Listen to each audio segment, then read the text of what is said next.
Hi guys, this is Ryan with Mama on Mission, and I am here with health update number 2.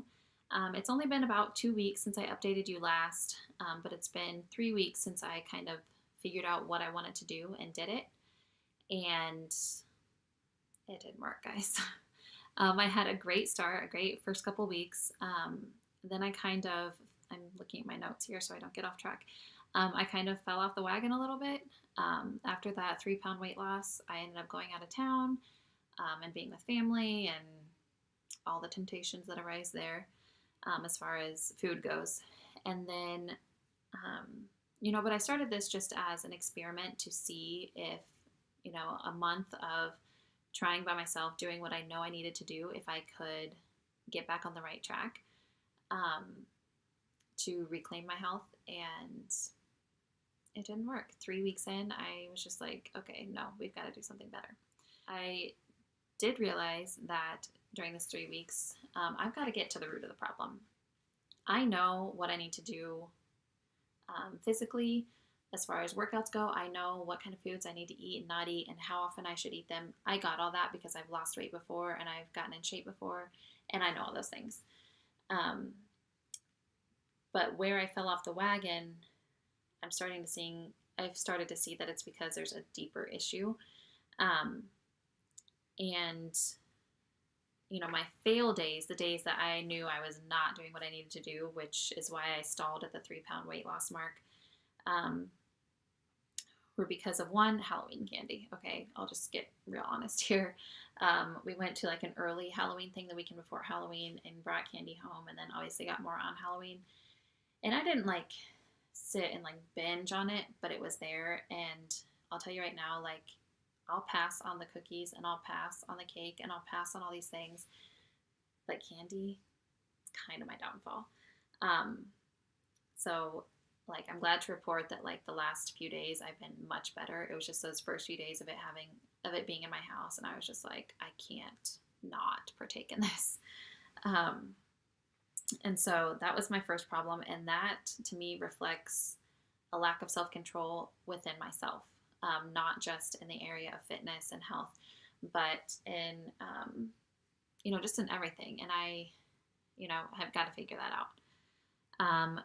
My second reason that I had lots of fails were minimum workouts. And part of that cannot be helped. I can't help that I have a baby who is going through a sleep regression and has been getting up at the same time, if not earlier, than what I used to get up to work out. I can't fix that. However, there were also times that I was just exhausted in the morning. And you know why? Because I stayed up way too late the night before. And I mean, the evenings are my time to kind of be with my husband and just chill and like unwind from the day, and it just be me and him and not a bunch of little kids clinging to me. And so I don't go to bed right after my kids because of that, because the health of my marriage is worth that. But I've been staying up way too late. Like, my kids go to bed by 9 and sometimes 9:30, but it's usually around 9. So I could stay up till 10, maybe 10:30 and have adequate time with my husband and go to sleep. And I usually start getting tired around then, but then what do? I sit around and I read, or I play on my phone, or all of a sudden, oh, it's 12 or 12:30, and then I need to get up to work out at 5:30 or 6. I can do that occasionally, but I can't do that day after day. And so that to me shows lack of discipline, not just in my health and wellness, but in my life in general. So I've got to get to the root of that. And then my third and final reason that I know that I was failing, or having days where I was failing, was comfort eating. And this is kind of a vulnerable thing for me to talk about, but I just want to be out there and, hopefully maybe strike a chord with one of you guys who has the same kind of problem. I won't say that I sat around and binge ate anything, but I would do things like when my kids would lay down for a nap, I'm like, okay, this is typically where I just like have to take a breather.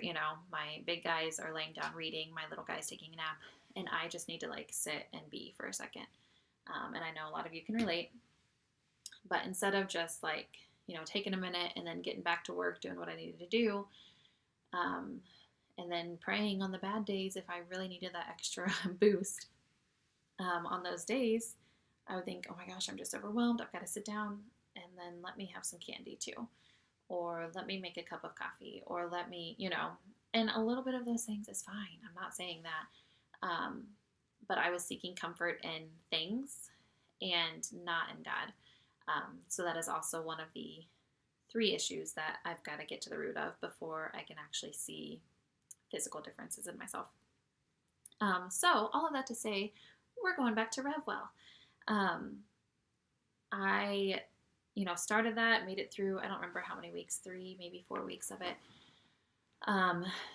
And was loving it, was getting a lot. And then I said, I just don't have the brain space for this. It was hard to find the time and the mental capacity to keep up with it. But then I realized, if you haven't seen my self-care video, I will link it. Or maybe I card it. I've never done that, but I can try.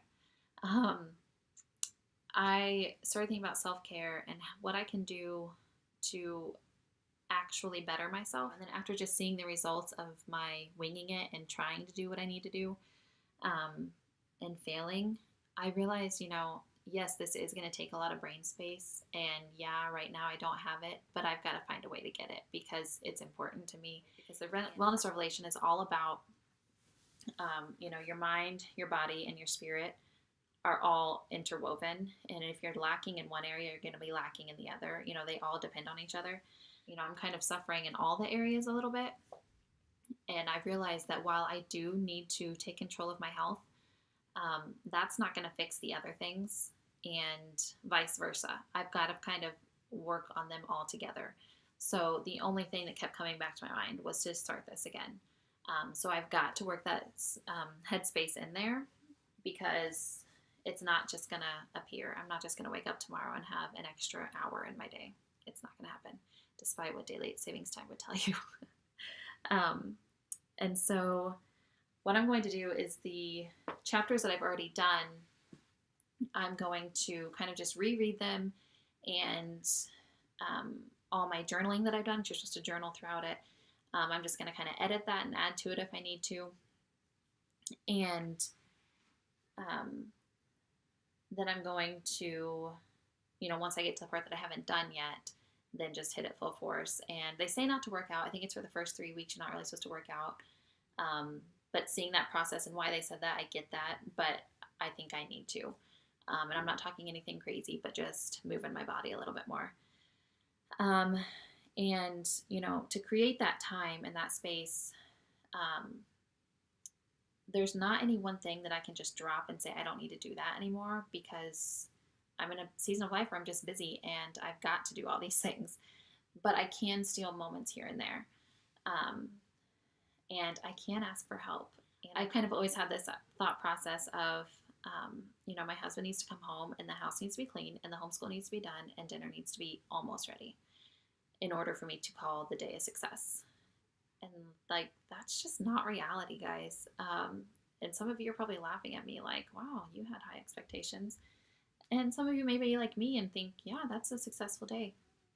But nowhere in the Bible does it say that. Nowhere in the Bible does it say my worth is found in how much I can accomplish in a day. And that's kind of how I've always lived my life.